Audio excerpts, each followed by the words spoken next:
Hello, can I welcome you all to the e-learning platform by the Automobile Engineering Department of BSIT.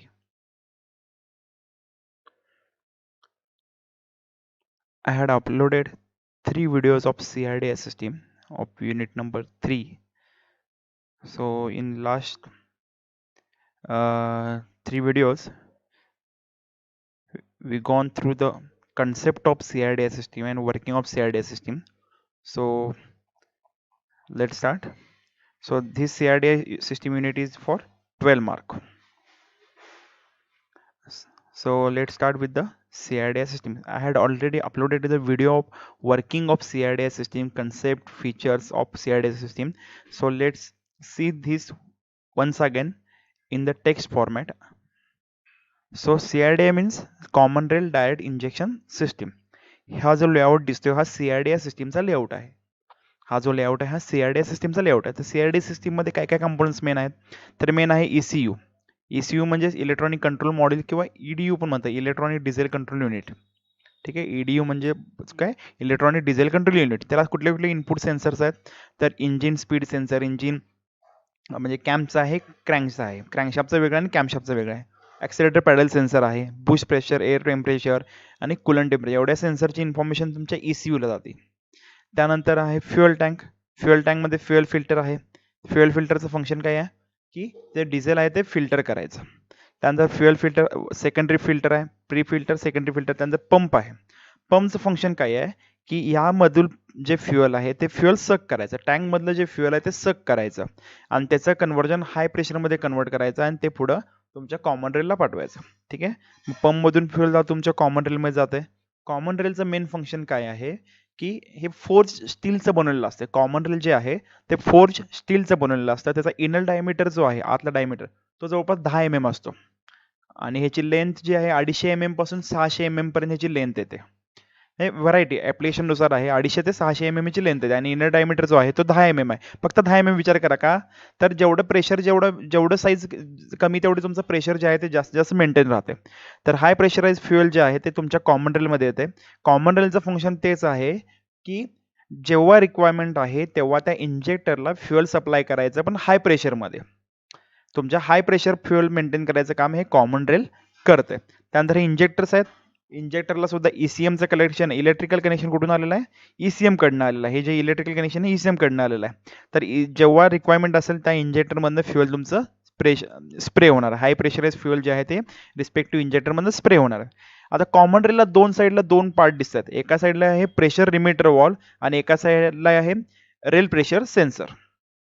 तर याचं working कसं होत आहे? जेव्हा जेव्हा तुमचं हाय प्रेशराइज फ्युएल कॉमन रेलमध्ये येत आहे, आता सध्या माझं गाडी वर्किंगमध्ये नाही, गाडी बंद आहे. रिक्वायरमेंट जी कमी आहे त्यावेळी समजा, किंवा फ्युएलची रिक्वायरमेंट कमी आहे, लागणारी रिक्वायरमेंट कमी आहे, पण आतमध्ये जे प्रेशराइज फ्युएल आहे ते त्याचं प्रेशर वाढलेलं आहे. आतमध्ये कॉमन रेलमध्ये जे प्रेशराइज फ्युएल आहे त्याचं प्रेशर जास्त आहे, एवढं जास्त आहे जेणेकरून ते हे जे कनेक्शन्स आहेत, हे कनेक्शन असतील किंवा हे कनेक्शन असतील, हे कनेक्शन डॅमेज करतात. हे कनेक्शन डॅमेज करतील. तर ते कनेक्शन डॅमेज होऊ नयेत म्हणून, कॉमन रेल डॅमेज होऊ नये किंवा हे जे कनेक्शन आहे ते डॅमेज होऊ नयेत म्हणून हा इथं रेल प्रेशर सेन्सर असतो. रेल प्रेशर सेन्सर काय करतोय की प्रेशर सेन्स करतोय. रेल प्रेशर सेन्सर काय करतोय की प्रेशर सेन्स करतोय कॉमन रेल मधलं. कॉमन रेल मधलं प्रेशर जे सेन्स केल्यामुळे काय होणार आहे की जेव्हा आपल्याला कळणार आहे की कॉमन रेल मधलं प्रेशर जे आहे ते जास्त होणार आहे, तेव्हा हा ECM काय करतोय? प्रेशर लिमिटर वॉलला ओपन करतोय. प्रेशर लिमिटर वॉल ओपन झाल्यानंतर जे एक्सेस फ्युएल आहे, म्हणजे प्रेशर कमी करण्यासाठीचं जे एक्सेस फ्युएल आहे ते ह्या लिमिटर वॉलमधनं परत ह्या रिटर्न लाईनमधनं तुमच्या टँकमध्ये पाठवलं जातं. तर वर्किंग असं होतं, जेव्हा इंजिन चालू होते, पंप चालू होते, पंप चालू झाल्यानंतर ह्या प्री फिल्टर आणि सेकंडरी फिल्टरमधनं फ्युएल फिल्टर केलं जाते, पंपमध्ये येते, पंपमध्ये फ्युएल काय केलं जाते? लो प्रेशरचं हाय प्रेशरमध्ये कन्वर्ट केलं जातं. हाय प्रेशराइज फ्युएल कॉमन रेलमध्ये पाठवलं जातं. कॉमन रेल काय करतोय? ते प्रेशर मेंटेन करतोय. त्याचा इनर डायमीटर 10 mm एवढा असतोय. ते प्रेशर मेंटेन करतंय आणि जेव्हा ज्या सिलेंडरमध्ये पॉवर स्ट्रोक असेल त्यानुसार त्या इंजेक्टरला फ्युएल सप्लाय करते आणि तिथून इंजेक्टर फ्युएल स्प्रे केलं जातं. त्यानंतर प्रेशर लिमिटर वॉलचं फंक्शन काय आहे? जेव्हा रेल प्रेशर सेन्सर सेन्स करणार आहे की ह्या कॉमन रेलमध्ये जे प्रेशर आहे ते प्रेशर जास्त झाले, जेणेकरून कॉमन रेल डॅमेज होऊ शकते किंवा हे कनेक्शन डॅमेज होऊ शकतात, तेव्हा ECM हे प्रेशर लिमिटर वॉलला ओपन करताय आणि ओपन केल्यानंतर इकडनं जे एक्सेस जे झालेलं फ्युअल आहे प्रेशर कमी करण्यासाठी ते फ्युअल परत रिटर्न लाईनमधनं तुमच्या टँकमध्ये पाठवलं जातं. So this is the common rail system. ही जी सिस्टीम आहे याला म्हणायचं कॉमन रेल सिस्टीम. ठीक आहे. तर हे पार्ट्स आहेत fusion injector, high pressure pump, common rail, electronic control unit that is ECU, fuel filter, various sensors, pressure sensor for common rail and pressure limit roll. हे आता आपण वर्किंग बघितलं. हे ऑपरेशन त्यामध्ये दिलेलं आहे. इथं महत्त्वाचं बघा, the injection desired injection pressure ranging from 1600 ते 2000 बार एवढं प्रेशर ह्यामध्ये डेव्हलप केलं जातं. पंपमध्ये जे प्रेशर डेव्हलप केलं जातं ते 1600 ते 2000 त्यापेक्षा जास्त सुद्धा डिपेंडिंग ऑन द ॲप्लिकेशन किती इंजिन आहे त्यावर ते तयार होतं. ॲडव्हान्टेजेस जर बघितलं तर पिझो टाईप इंजेक्टर आहे, त्यामुळे काय होतं इन्हान्स मल्टिपल इंजेक्शन कॅपेबिलिटी, म्हणजे एकाच वेळी इंजेक्ट होत नाही फ्युएल, एकदाच पूर्ण फ्युएल स्प्रे होत नाही, तर एक मिली सेकंड्समध्ये इंजेक्ट होत राहतं. म्हणजे इंजेक्ट होते थांबते, इंजेक्ट होते थांबते, इंजेक्ट होते थांबते, मध्ये मल्टिपल इंजेक्शन होतात. Helps increase fuel economy and power. त्यामुळे फ्युएल इकॉनॉमी जी आहे ती फ्युएल इकॉनॉमी वाढते, तुमची पॉवर डेव्हलप जी होते ती चांगली होते, कारण की फ्युएल डिस्ट्रीब्युशन जे आहे ते इव्हन होते, प्रत्येक सिलेंडरमध्ये इव्हन होते. त्यामुळे फ्युएल इकॉनॉमी तुमची वाढली, फ्युएल लॉस होत नाही. त्यामध्ये helps power emission, helps lower emission, emission कमी होते, फ्युएल इकॉनॉमी वाढली, पॉवर वाढली, तुमचं इमिशन कमी झालं. त्यानंतर use of high pressure pump. High pressure pump किती प्रेशरपर्यंत पंप प्रेशर डेव्हलप केलं जाते पंपमध्ये, तर 2000 बारपर्यंतचं प्रेशर ह्यामध्ये डेव्हलप केलं जातं. हे महत्त्वाचं आहे. आणि allow sufficient fuel to be available under pressure in all engine operating condition. हे जे प्रेशर आहे ते प्रत्येक ऑपरेटिंग कंडिशनला अवेलेबल होते. Use of the high pressure accumulator. तर प्रेशर ॲक्युम्युलेटरचं फंक्शन काय आहे, त्या ॲक्युम्युलेटर ॲक्युम्युलेटरमुळे किंवा कॉमन रेलच ॲक्युम्युलेटर म्हणलं जातं, त्यामुळं प्रेशर मेंटेन होते, प्रेशर मेंटेन. आणि शेवटचं आहे इम्प्रूव्ह ड्रायव्हेबिलिटी. ड्रायव्हेबिलिटी जी आहे ती इम्प्रूव्ह होते, म्हणजे ड्रायव्हिंग कम्फर्ट असेल किंवा बाकीचे फीचर्स आहेत ते सगळे इम्प्रूव्ह होतात. कळालं. तर ॲडव्हान्टेजेस काय काय, पहिला ॲडव्हान्टेज आहे इंजेक्टर वापरतो, इंजेक्टरमुळे तुम्हाला प्रत्येक सिलेंडरला इव्हन फ्युएल डिस्ट्रीब्युशन होतं आहे, पॉवर वाढते, फ्युएल इकॉनॉमी वाढते, इमिशन कमी होते. त्यानंतर use of higher pressure pump. Pump वापरल्यामुळं तुमचं 2000 पर्यंतचं प्रेशर तुम्हाला मिळतंय. ॲक्युम्युलेटरमुळे किंवा कॉमन रेलमुळं तुम्हाला प्रेशर मेंटेन करायला उपयोग होतो. तर हे झाले ॲडव्हान्टेजेस CRDI सिस्टीमचे. त्यानंतर फीचर्स. आता CRDI सिस्टीमचे फीचर्स काय आहेत, the main feature of the system is that injection pressure is independent of engine speed and injected fuel quantity. म्हणजे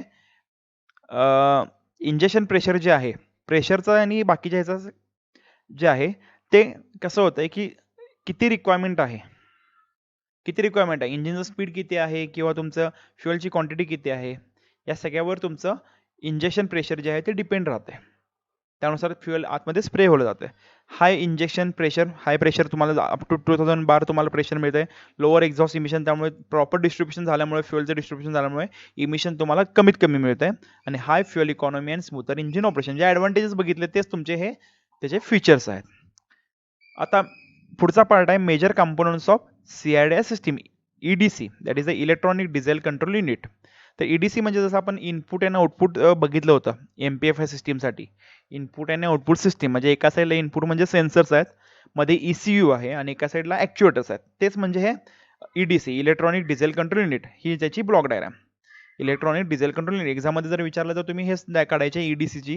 आणि इनपुट आणि आउटपुट फंक्शन जरी विचारलं तर पण पेट्रोल विचारतात का डिझेल विचारतात, डिझेल विचारलं तर ही असणार आहे, पेट्रोल विचारलं असेल तर MPFIचे इनपुट आणि आउटपुट सिस्टीम. तर सेन्सर्समध्ये हे सगळे सेन्सर्स आहेत. टेम्परेचर मध्ये एअर कुलंट फ्युएलचं टेम्परेचर आहे, बूस्ट प्रेशर सेन्सर आहे, इनलेट एअर फ्लो म्हणजे किती एअर आतमध्ये पास होते, इंजिन स्पीड आहे, व्हेकल स्पीड आहे, फ्युएल क्वांटिटी, इंजेक्शन बिंग, हे सगळे इनपुट्स आहेत सेन्सरकडे येणारे. त्यानंतर हे ECU आहे, ECU मध्ये तुमचा मायक्रो प्रोसेसर असतोय, मॅप्स म्हणजे हे सगळे मॅपिंग केलं असतं एकमेकांबरोबर. त्यानंतर injector fuel quantity, fuel engine shut off, start of injection, EGR starting control, हे सगळं कंट्रोल केलं जातं आणि ॲक्च्युएटर्स त्यानुसार वर्क होतात. तर ॲक्च्युएटर कुठले कुठले, फ्युएल इंजेक्शन पंप, EGR आहे, ग्लो कंट्रोल वॉल आहे, डायग्नोसिस आहे, डायग्नोसिस डिस्प्ले. हे वेगळा पार्ट आहे डायग्नोसिस. म्हणजे तुमचा जो 16 पिन कनेक्टर असतोय, 16 पिन कनेक्टर आपण जेव्हा गाडीला कनेक्ट करतोय, गाडीला कनेक्ट केल्यानंतर तुम्हाला गाडी पूर्ण डायग्नोस करता येते. ते डायग्नोसिससाठी सुद्धा हे ECUचा मेन उपयोग आहे, कारण ही मेमरी आहे काहीतरी, या गाडीमध्ये काहीतरी ECM मध्ये काहीतरी मेमरी सेव्ह केलेली असते, तर त्यानुसार ती गाडी तुमची डायग्नोस केली जाते. तर हे झालं EDC, that is a electronic diesel control unit. हा इनपुट आणि आउटपुटच म्हणला तरी चालतंय. ठीक आहे, हे तेच आहे. आता आपल्याला बघायचे पार्ट्स. आता आपण बघितले features of common rail system बघितले, बरोबर आहे. फीचर्स बघितले, त्यानंतर block diagram of electronic control diesel युनिटचं बघितलं, EDC बघितलं, त्यानंतर CID system operation and advantages सुद्धा बघितले. ठीक आहे, एवढे पार्ट बघितले. आता आपल्याला हे पार्ट बघायचे आहेत. Major component of solenoid operated fuel injector, fuel pressure pump, त्यानंतर high pressure fuel pump, high pressure accumulator आणि इंट्रोडक्शन टू पिझो इंजेक्टर, हे आता आपल्याला बघायचे आहेत. तर हाय प्रेशर पंप ह्याचं वर्किंग हा टाईप आहे. Solenoid the figure shows the section view of the high pressure pump in CID system. CID system मधला हा पंप आहे. एका साईडनं फ्युएल आतमध्ये SCH वॉल आहे, that is the suction control wall. एका साईडून फ्युएल आतमध्ये येते. फ्युएल आतमध्ये आल्यानंतर आता हा अंडाकृती शेप जो दिसतोय, हा जो बाहेरचा आहे, हा बाहेरचा स्टेशनरी पार्ट आहे. हा जो बाहेरचा गोल दिसतोय, हा पूर्ण स्टेशनरी पार्ट आहे. आणि हा जो अंडाकृती शेप दिसतोय, तो आहे मुवेबल आहे, तो रोटेट होत असतोय. तो होत असतोय रोटेट. जसा रोटेट होईल तसं ह्याची जी पिस्टनची किंवा प्लंजर जे आहे, ते प्लंजरची मुवमेंट आत आणि बाहेर होणार आहे. इकडनं फ्युएल आतमध्ये येते. फ्युएल आतमध्ये हे चेक वॉल आहे आणि हा डिलिव्हरी वॉल आहे, म्हणजे इनलेट वॉल आहे आणि हा एक्झॉस्ट बाहेर पडणारा वॉल आहे. इकडने फ्युएल आतमध्ये येते. फ्युएल आतमध्ये आल्यानंतर इथं येते. आता सक्शन कधी होणार आहे सांगा? जेव्हा जेव्हा हे जे अंडाकृती शेप दिसतोय, हा जो पार्ट आहे, हा जेव्हा आडवा होणार आहे, आडवा झाल्यामुळे काय झालं, म्हणजे जसं ह्याची मुवमेंट अशी आडवी होणार. आडवा झाल्यामुळे काय होणार आहे की हे जे प्लंजर्स आहेत, हे प्लंजर बाहेर साईडला मूव्ह होणार. हे प्लंजर बाहेर मूव्ह होणार. बाहेर मूव्ह झाल्यामुळे काय होणार आहे, हे प्लंजर बाहेर मूव्ह झाल्यामुळे काय होणार आहे, आतमध्ये सक्शन क्रिएट केलं जाते. आणि आतमध्ये सक्शन क्रिएट होते. त्यानंतर जसा हा फर्दर मुवमेंट होते, बरोबर आहे. हा आता आडवा होता, आडवा होईल तसा नंतर पुढे मूव्ह होणार, तसा हा उभा होणार. हा उभा होणार. उभा होईल तसं काय होणार आहे, हे परत प्लंजर किंवा पिस्टन आहेत ते आतमध्ये मूव्ह होणार. आतमध्ये मूव्ह झाल्यामुळं आतमध्ये आलेलं जे फ्युएल आहे ते फ्युएल प्रेशराईज होते. फ्युएल प्रेशराईज होते म्हणजे त्याचं प्रेशर वाढवलं जाते आणि त्यानंतर ते हाय प्रेशराईज फ्युएल डिलिव्हरी वॉलमधनं बाहेर पाठवलं जाते. असं हे सिंपल वर्किंग आहे. एका साईडून आतमध्ये येते फ्युएल लो प्रेशर फ्युएल आणि एका साईडून हाय प्रेशर फ्युएल बाहेर पाठवलं जातं. SCH म्हणजे सक्शन कंट्रोल वॉल जो आहे. त्यानंतर हा बाहेरचा जो पार्ट आहे तो स्टेशनरी आहे आणि आतला जो अंडाकृतीचा जो शेप दिसतोय तो रोटेट होतोय. जेव्हा हा जो शेप आहे तो हॉरिझॉन्टल होतोय, प्रॉपर हॉरिझॉन्टल आडवा होणार आहे, तेव्हा हे प्लंजर आहेत ते प्लंजर ऑटोमॅटिकली बाहेर मूव्ह होणार, कारण की त्याचा स्पेस जास्त मिळतोय. प्लंजर बाहेर मूव्ह झाले म्हणजे काय झालं की आतमध्ये सक्शन क्रिएट झालं. सक्शन क्रिएट झाल्यामुळे इकडनं डिलिव्हरी वॉलमधनं तुमचं फ्युएल आतमध्ये येते. त्यानंतर जसा हा जो आतला जो रोटर आहे तो जसा व्हर्टिकल होईल, व्हर्टिकल झाला म्हणजे क्रॉस सेक्शनल एरिया त्याचा असा कमी झाला. त्यामुळं तुमचं जे पिस्टन होते, पिस्टन परत काय झाले, आतमध्ये मूव्ह झाले. पिस्टन आतमध्ये मूव्ह झाल्यामुळे आतमधलं जे फ्युएल आहे ते फ्युएल कॉम्प्रेस झालं आणि नंतर ते परत डिलिव्हरी वॉलमधनं बाहेर घेतलं जाते. डिलिव्हरी वॉलमधनं बाहेर घेतलं जाते. ठीक आहे. आता बघा परत इथे मी दाखवतो तुम्हाला.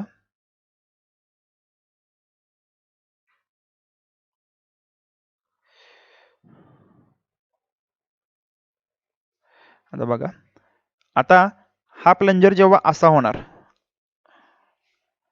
आतला जो पार्ट आहे तो असा होणार, तेव्हा हे जे आतले प्लंजर आहेत ते बाहेर मूव्ह होणार, बरोबर आहे ना. प्लंजर इथं असणार आहे तुमचा, तो प्लंजर बाहेर मूव्ह झाला म्हणून बाहेरनं फ्युएल आतमध्ये आलं आणि सक्शन क्रिएट होते. नंतर दुसऱ्या केसमध्ये जेव्हा हा आतला जो रोटर आहे तो असा उभा होतोय, असा उभा होते. उभा झाल्यामुळे काय झाले, हे जे प्लंजर बाहेर मूव्ह झालेले ते आतमध्ये आले. ठीक आहे. हे जे प्लंजरची डायरेक्शन आतमध्ये आली, बरोबर आहे. प्लंजर डायरेक्शन आतमध्ये आली, त्यामुळे काय होणार आहे की आतमध्ये जे फ्युएल होते ते फ्युएल कॉम्प्रेस झालं. त्याचा स्पेस इथं कमी मिळाला. इथं बघा, इथं स्पेस जास्त होता, इथं सक्शन क्रिएट झालेला, इथं स्पेस तुम्हाला कमी मिळाला. त्यामुळे हे कॉम्प्रेस झाले आणि हाय कॉम्प्रेस झालेलं फ्युएल जे आहे ते डिलिव्हरी वॉलमधून परत बाहेर पाठवलं जात आहे. ठीक आहे. हे झालं तुमचं पंप, फ्युएल पंप. यामध्ये 1600, 2000, 3000 डिपेंडिंग ऑन द ऍप्लिकेशन तुमचं जे प्रेशर डेव्हलप केलं जातं. ठीक आहे. त्यानंतर आहे प्रेशर ॲक्युम्युलेटर. मग जसं सांगितलं होतं, एका साईडला रेल प्रेशर सेन्सर असते, एका साईडला लिमिटर वॉल आहे. ठीक आहे. त्यानंतर हे जे आउटपुट दिले आहेत, हे आउटपुट म्हणजे जे जाणार आहेत तुमच्या प्रत्येक इंजेक्टरला जाणार आहेत.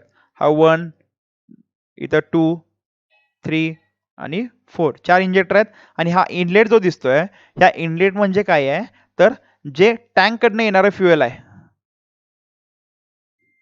टँक कडनं येणारं जे फ्युएल आहे ते इथून आतमध्ये जाते. म्हणजे टँक आणि पंप कडनं येणारं जे फ्युएल आहे ते इथून आतमध्ये जाते. आतमध्ये झालेलं हे जे दिसतंय तुम्हाला हे सगळं फ्युएल आहे. फ्युएल मधनं आणि हे रिस्पेक्टिव्ह इंजेक्टरला 1 2 3 4 4 इंजेक्टरला पाठवलं जातं. तर जेव्हा हाय प्रेशराइज फ्युएल तुमच्या आतमध्ये येते, आतमध्ये झाल्यानंतर ह्या कॉमन रेलचं फंक्शन काय ते प्रेशर मेंटेन करायचं आणि रिक्वायरमेंटनुसार ईसीएम कडनं इन्फॉर्मेशन आले ते फ्युएल जे आहे ते रिस्पेक्टिव्ह इंजेक्टरच्या टिपपर्यंत गेलेलं असते. ते इंजेक्टरच्या टिपपर्यंत गेलेलं असते आणि जसं गरज आहे म्हणजे चारही इंजेक्टरला फ्युएल स्प्रेड झालेलंच असणार आहे. चारही इंजेक्टरपर्यंत फ्युएल गेलेलं असतं आणि जेव्हा ईसीएम कडनं इन्फॉर्मेशन मिळेल तसं इंजेक्टर तुमचा काय होणार आहे, फ्युएल स्प्रे करणार आहे. तर कॉमन रेलचा इनर जो डायमीटर आहे तो असतोय जवळपास 10 mm आणि जी लेंथ आहे ह्याची लेंथ आहे ती जवळपास 250 ते 600 mm एवढी असते. आणि ह्याचं मटेरियल जर बघितलं तर फोर्ज स्टीलचं ते बनलेलं असतं. फोर्ज स्टीलचा तो बनलेला असतोय. इनर डायमीटर जो आहे तो 10 mm आहे आणि याची लेंथ जी आहे ती 280 ते 600 mm एवढी असते. ठीक आहे. त्यानंतर हा pressure limit rail pressure sensor काय सेन्स करतोय की आतलं प्रेशर किती आहे सेन्स करतोय. जर प्रेशर जास्त झालं तर तो ईसीएम ला इन्फॉर्मेशन पाठवणार आहे आणि ईसीएम काय करणार तेव्हा प्रेशर लिमिटर वॉलला ओपन करणार आणि इथून एक्सेस जे फ्युएल आहे प्रेशर कमी करण्यासाठी एक्सेस फ्युएल परत तुमच्या टँकमध्ये पाठवलं जाते. तर हा झाला तुमचा प्रेशर ॲक्युम्युलेटर किंवा रेल प्रेशर हाय प्रेशर ॲक्युम्युलेटर किंवा कॉमन रेल. ठीक आहे. त्यानंतर आहे फ्युएल इंजेक्टर. फ्युएल इंजेक्टरचा सुद्धा मी व्हिडिओ अपलोड केलेला आहे. फ्युएल इंजेक्टरचा अपलोड केलेला आहे. तर हे आहे कॉमन रेल.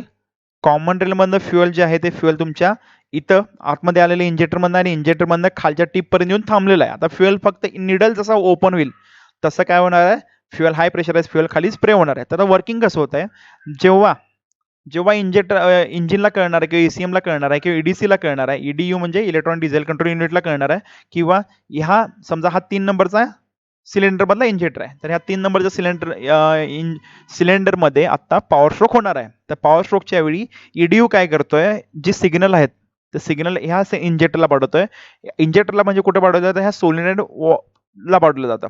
त्यावेळी काय येतं, इथे मॅग्नेटिक फील्ड डेव्हलप केलं जातं. मॅग्नेटिक फील्ड डेव्हलप झाल्यामुळं हा वर ओढला जातो. वर ओढला गेल्यामुळं काय होणार, हा निडल जो आहे निडल सुद्धा वर ओढला जातोय.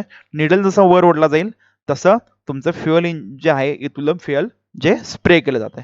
ठीक आहे.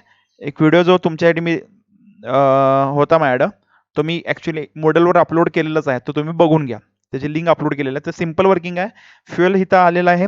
फ्युएल आलेला आहे. जसं ईडीयू कडनं सिग्नल ह्यामध्ये येतात तर सोलिनॉइड वाइंडिंग जे आहेत ते एनर्जाइज होतात. एनर्जाइज झाल्यामुळे तुमचा जो निडल वर ओढला जातोय, वर ओढल्यामुळे तुमचं इथं गॅप डेव्हलप झाला आणि फ्युएल तुमचं स्प्रे होतंय. फ्युएल तुमचं खाली स्प्रे होते. तर हा झाला injector. On the receiving the signal from the EDU, the injector opens the nozzle fuel supply received from the common rail. The fuel from the common rail separately enters the control chamber area and nozzle portion of the injector. Separate area आणि nozzle portion जो आहे तिथं ते enter करते. In this state the nozzle is close because of the pressure of the control chamber and the spring force pushes the needle down. त्यामुळे त्या जेव्हा काहीच प्रेशर नाही तेव्हा स्प्रिंग फोर्समुळे निडल काय होतंय, खाली जाते. आता on receiving the signal from the EDU the solenoid wall opens the above chamber, control chamber opens and pressure in the control chamber decreases. म्हणजे इथं काय होतंय, आता इथं प्रेशर आहे कंट्रोल चेंबरमध्ये. जेव्हा ईडीयू कडनं इन्फॉर्मेशन मिळते, ईडीयू कडनं इन्फॉर्मेशन मिळाल्यानंतर इथलं प्रेशर जे खालच्या निडल वॉलवर होतं ते कमी केलं जाते. प्रेशर रिमूव्ह केलं जातं आणि प्रेशर रिमूव्ह केल्यामुळं हा निडल वॉलचं जे वरचं जे प्रेशर आहे ते प्रेशर कमी होतंय आणि जे येणारं जे आतमध्ये फ्युएल आहे ते फ्युएलचं प्रेशर जे आहे या वरच्या प्रेशरपेक्षा जास्त होतंय आणि ह्या फ्युएलचं प्रेशर जास्त झाल्यामुळं निडल वर उचलला जातोय आणि फ्युएल तुमचं खाली स्प्रे होतंय. तर ईडीयू काय करतोय, तर हे कंट्रोल चेंबर जे आहे ते कंट्रोल चेंबर मधलं जे फ्युएलचं प्रेशर, जे कंट्रोल चेंबरचं जे प्रेशर आहे ते प्रेशर कमी किंवा वाढवण्याचं काम केलं जात आहे. ठीक आहे. हे फ्युएल पंपची रेग्युलर डायग्राम आहे. आपण जे फक्त कन्सेप्च्युअल नाही, ऍक्च्युअल आतमधलं वर्किंग बघितलं कसं होतंय.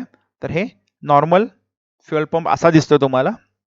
ठीक आहे, हे आपण बघितलेलं आहे रोलर टाईप फ्युएल पंप. एका साईडून फ्युएल आतमध्ये येत आहे, हा आतला रोलर आहे किंवा इम्पेलर आहे तो फिरत असतोय आणि फ्युएल जे आहे ह्या गॅपमध्ये ट्रॅप होतं आणि त्याचं प्रेशर वाढत जातं, इथून एका साईडून बाहेर घेतलं जात आहे. ठीक आहे, तर हे आता आपण बघितले सोलेनॉइड ऑपरेटेड फ्युएल इंजेक्टर बघितलं, हाय प्रेशर पंप बघितलं, त्यानंतर हाय प्रेशर अॅक्युमुलेटर बघितलं. Introduction to fuel piezo injector ह्याचा मी डायरेक्टली व्हिडिओ अपलोड करतोय. त्यानंतर ब्लॉक डायग्राम ऑफ ईडीसी बघितलं आणि सीआयडी ऑपरेशन अँड ॲडव्हान्टेजेस बघितले, प्लस आपण फीचर्स सुद्धा आता आपण लेक्चरला बघितलेले आहेत. तर diagnosis procedure for CID system use scan tool for reading the faults. हेच याचं काय, मी जसं लास्ट टाइम सांगितलं होतं की तुम्हाला गाडी जर स्कॅन करायची असेल तर बॉश किंवा वेगवेगळ्या कंपन्यांचे डायरेक्ट स्कॅनर येतात. तर जेव्हा तुम्हाला गाडी स्कॅन करायची असेल तर ते त्या स्कॅनरचं कनेक्शन डायरेक्टली तुम्ही थ्रू ब्लूटूथ म्हणजे गाडीच्या ब्लूटूथला तुम्ही कनेक्ट करू शकताय, किंवा 16 पिन कनेक्टर जो आहे गाडीमध्ये त्या कनेक्टरला तुमचा जो स्कॅनर अटॅच करायचा. अटॅच केल्यानंतर गाडी पूर्ण स्कॅन होते. गाडी स्कॅन केल्यानंतर तुम्हाला त्यामधून कळतं की गाडीमध्ये काय फॉल्ट्स आहेत. म्हणजे in terms of electronic system म्हणजे सेन्सर्स ॲक्च्युएटर कुठलं फंक्शन होत नसेल प्रॉपर, या माल फंक्शन असेल, हे तुम्हाला त्यामधून कळतंय. इंजिन चेकअप तुम्हाला हे कळणार नाही त्यामध्ये, म्हणजे माझं पिस्टन खराब झालाय किंवा माझं इंजिन मधले कॉम्पोनंट्स काय डॅमेज झाले हे नाही कळणार. तर इलेक्ट्रॉनिक जे कॉम्पोनंट रिलेटेड आहे ते तुम्हाला कळणार आहे. गाडीचा ॲव्हरेज किंवा फ्युएल इकॉनॉमी हे सगळं तुम्हाला त्यामधून कळू शकते. तर त्यासाठी गाडीला तुम्हाला हा स्कॅनर अटॅच करायचा आहे आणि तुम्हाला प्रोसेस जी आहे डायग्नोसची ती कंप्लीट करा. आणि ते तुम्हाला रिडिंगवरून तुम्हाला त्याचे ॲक्च्युअल रिडिंग मिळतात आणि जे रिडिंग पाहिजे ते तुम्ही कम्पेअर पण करू शकता आणि काही फॉल्ट्स जे असतील त्यावरची रेमेडी सुद्धा त्यामध्ये तुम्हाला मिळते. ठीक आहे, आणि ग्लो प्लगचा सुद्धा मी व्हिडिओ आता यानंतर अपलोड करतोय. तर आजच्या लेक्चरला आपण इथेच थांबतोय. थँक्यू.